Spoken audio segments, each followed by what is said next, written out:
مادام راكم تخدموا لي كونتيتي، ماذا بك الجزره تاعكم تكون مدموغه فيها هذا الخط هذا بالدرجه، يقولوا له فات على باتوار باليوم مذبوح بطريقه شرعيه. باش نهضروكم على اللحوم المفرومه، ماذا بكم تحاولوا ما تخدموا بزاف الزيت تاع البطاطا، تقعد البطاطا تاع الباذنجان تقعد الباذنجان. على واش؟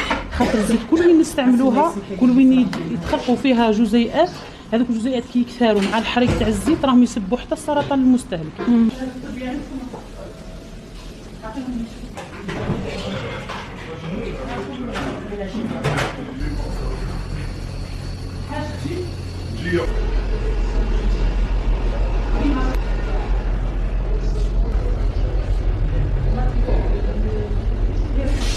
خرجة ميدانية من طرف إطارات مديرية التجارة وترقية الصادرات لولاية خنشلة، والتي شملت العديد من المتعاملين الاقتصاديين على غرار صانعي الحلويات والمرطبات، محلات الإطعام الكامل والإطعام السريع، وكذلك بعض المغازات، وهذا للوقوف على مدى احترام شروط النظافة والنظافة الصحية في هذه الأخيرة، من بينها احترام سلسلة التبريد، كذلك احترام شروط التخزين، شروط العرض، وكذلك شروط تحضير هذه الوجبات، وهذا من أجل تقديم خدمة وتقديم وجبات ترقى لمتطلبات المستهلك الخنشلي.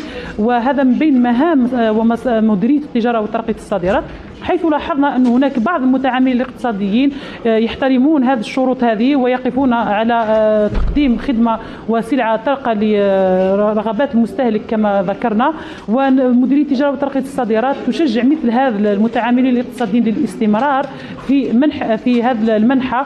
متعامل تجاري راني نخدم الكاطو هذا راه امانه في رقبتي، اولا وقبل كل شيء امانه في رقبتي. كاين واحد الحديث نساوه الناس، يقول تاع الرسول عليه الصلاه والسلام، يقول لا يؤمن احدكم حتى يحب لاخيه ما يحب لنفسه. لو كان ما ياكلوش ولادي الكاطو هذا في الدار ما يهبطش وما يخرجش المشتريات تاعي، خلاص ما يخرج لهمش خلاص. انا راني نخدم اولا وقبل كل شيء نخاف من ربي، اولا وقبل كل شيء. الباقي نخليو المشتري هو اللي يشهد علينا على البنه تاع الكاطو، والله على النظافه، والله على كل